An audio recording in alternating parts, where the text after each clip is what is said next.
Tabitra Insani 1 akan menunjukkan presentasi tentang memperkuat komitmen kebangsaan. Ayo perkuat komitmen kebangsaan. Sebuah bangsa akan menjadi bangsa yang besar dan terhormat apabila memiliki nilai-nilai, semangat, dan komitmen kebangsaan yang tinggi. Komitmen adalah sikap dan perilaku yang ditandai oleh rasa memiliki, memberikan perhatian, serta melakukan usaha untuk mewujudkan harapan atau cita-cita dengan sungguh-sungguh. Sekilas tentang Indonesia. Bangsa Indonesia lahir melalui sejarah perjuangan bangsa karena menjajah negara lain, contohnya seperti Portugis, Spanyol, Inggris, Belanda, dan Jepang.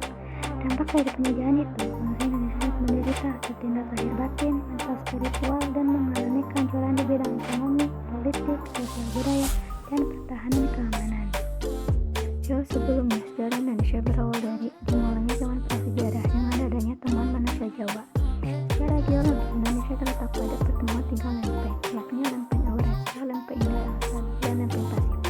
Zaman dahulu, Indonesia berbentuk kerajaan. Artinya adalah 1. Kerajaan Tarumanegara bercorak Hindu-Buddha di Jabar. 2. Kerajaan Kutai Hindu di Kalimantan. 3. Kerajaan Sriwijaya Buddha di Palembang yang menguasai seluruh Jawa Barat dan Semenanjung. 4. Kerajaan Majapahit Hindu di Jawa Timur dengan patihnya Gajah Mada berhasil mempersatukan Nusantara dan hampir seluruh Semenanjung Melayu. 5. Gajah Mada dengan sumpah palapanya yang berbunyi bahwa aku, Gajah Mada, tidak akan pernah istirahat dan berhenti berpuasa sebelum Nusantara bersatu. Atau sebutan Nusantara dikenalkan oleh Sriwijaya dan Majapahit, namun oleh Belanda diganti menjadi Hindia Belanda. Nilai Indonesia berasal dari kata Indus yang berarti India dan Nusa yang berarti pulau-pulau. Adalah nama tokoh-tokoh yang memperkenalkan nama Indonesia. Ini contoh peta wilayah kerajaan Majapahit pada masa kejayaannya. Berikutnya kita akan membahas tentang semangat dan komitmen pendiri negara. Berikut ini kita akan dapat mengkaji atau menyimak bagaimana kerasnya perjuangan pendiri negara, yakni Insinyur Soekarno dan Muhammad Hatta. Insinyur Soekarno lahir dan dimakamkan di Blitar. Semasa SD hingga tamat, beliau tinggal di Surabaya dan indekos di rumah Haji Umar Said Cokroaminoto. Pada tahun 1920, Soekarno pindah ke Bandung dan melanjutkan sekolah ke ITB. Pada tanggal 4 Juli 1927, beliau mendirikan PNI namun akhirnya dipenjara karena PNI dianggap membahayakan Belanda. Sempat mengajukan pembelaan atau pledoi yang berjudul Indonesia Menggugat. Setelah keluar dari penjara, Soekarno masuk ke Partai Indonesia, tapi kembali ditangkap oleh Belanda dan dibuang ke Flores, lalu dibuang ke Bengkulu dan baru dibebaskan tahun 1942 saat masa penjajahan Jepang. Setelah Indonesia merdeka, tepatnya saat agresi militer Belanda II, Soekarno dibuang lagi ke Sumatera Utara, lalu dipindahkan ke Bangka.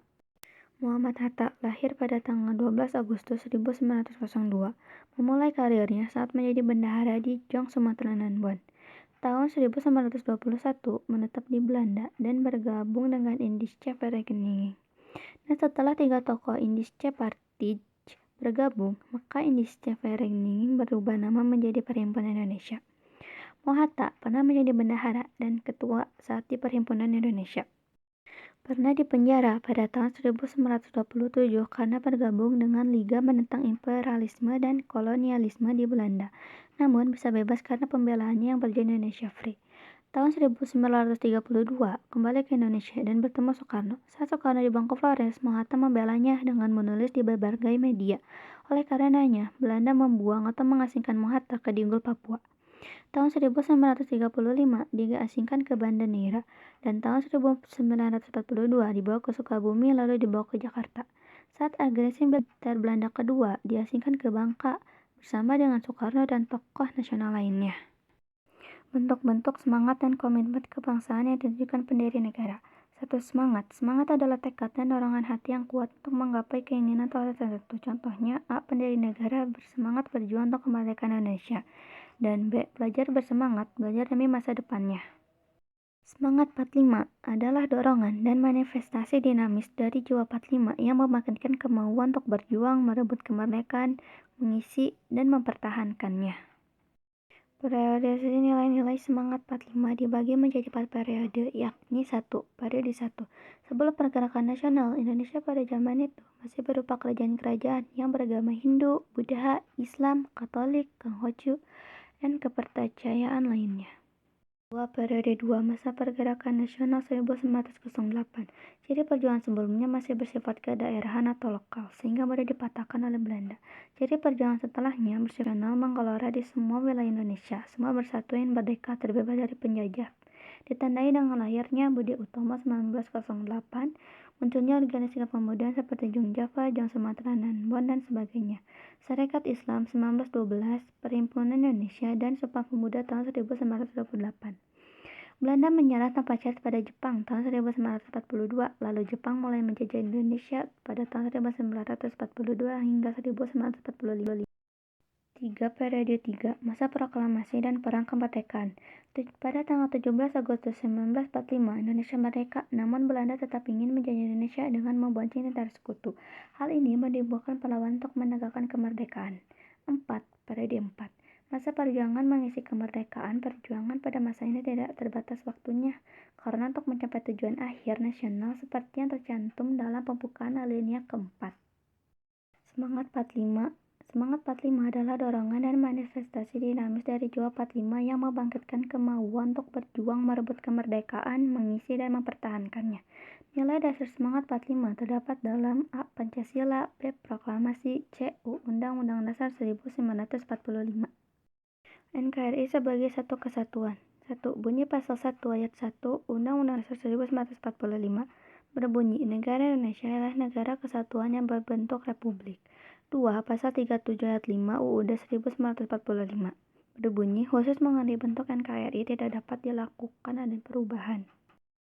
Bentuk negara kesatuan sudah dianggap final. 2. Walaupun Indonesia terdiri dari berbagai suku, sekitar 1128 suku bangsa, namun Indonesia tetap menjadi satu kesatuan, seperti A. Kesatuan politik, B. Kesatuan wilayah, C. Kesatuan pertahanan dan keamanan, D. Kesatuan ekonomi, dan E. Kesatuan sosial budaya. 1. Indonesia sebagai satu kesatuan politik, artinya NKRI meletakkan Pancasila sebagai dasar dan filsafat serta ideologi bangsa dan negara yang akan mengarahkan bangsa untuk menuju tujuan nasional negara. 2. Indonesia sebagai satu kesatuan wilayah, artinya segala isi dan kekayaan alam termasuk suku, agama, bangsa, kepercayaan merupakan satu kesatuan bulat, meski berbeda Indonesia tetaplah satu. 3. Indonesia sebagai satu kesatuan pertahanan keamanan, artinya setiap ancaman terhadap satu pulau merupakan ancaman terhadap seluruh bangsa Indonesia. 4. Indonesia sebagai satu kesatuan ekonomi, artinya kekayaan wilayah Nusantara merupakan modal dan milik bangsa. Tingkat perkembangan ekonomi harus merata di seluruh Indonesia. Terakhir, Indonesia sebagai satu kesatuan sosial dan budaya, artinya budaya Indonesia adalah satu keanekaragaman bangsa menjadi modal dan landasan pengembangan budaya nasional. Deklarasi Juanda 13 Desember 1957. Penentuan batas laut teritorial diukur 12 mil dari garis-garis yang menghubungkan titik terluar pada pulau-pulau di Indonesia. Sebelum Deklarasi Juanda, Indonesia menerapkan Ordonansi 1939, di mana batas laut teritorial diukur 3 mil dari ujung titik pulau terluar. Ini adalah gambar perairan di Nusantara. Sekian dari saya, mohon maaf bila ada kesalahan dan kekurangan. Wassalamualaikum warahmatullahi wabarakatuh.